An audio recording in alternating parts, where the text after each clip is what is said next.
Hello, Joe Schmo here with the series on finding and renting your apartment. I've got some real good insider tips for you. This is going to be one of the most important ones to start off with, and I apologize, this video will be just a little bit longer than most of them, but it's an important part. The first step when you're looking for a new apartment is definitely the budgeting of it. Now, for someone in the apartment industry, that budgeting word is almost a no-no. You won't find anyone that uses that word. One of the biggest deals, though, is figuring it out to start with.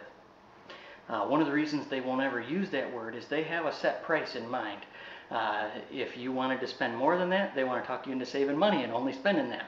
If you wanted to spend less than that, they want to talk you into, oh, this is a nice place, you want to spend that much. So it's very important before you start looking at even before you start looking online, figure out what you should spend on the apartment.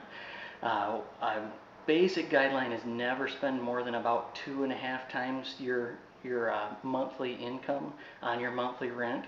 But there's two problems that can happen when you don't budget ahead of time, and I see about 25% of the people that are shopping for apartments don't do this, so it's important. One problem that can happen is you go out, you find a place, you absolutely fall in love with it.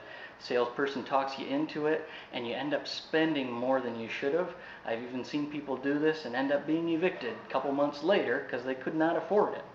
The other problem that can happen, and a lot of times people don't think about this, but what you can do is just because there's a couple of places at a lower price than other places are, people end up choosing those just because they're a lower price when they could have afforded way more, and they end up not being happy with the apartment. They end up moving a year later, and part of the whole object is finding a place that you like. You don't have to move every year.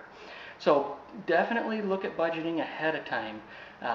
Might feel like a boring task, or it might feel like I want to get going, but definitely look at that first. And then for more insider tips, all you have to do is just let the next video start. I've got about 5 or 6 big tips for you that'll help you stay away from those crummy landlords. All right, happy hunting.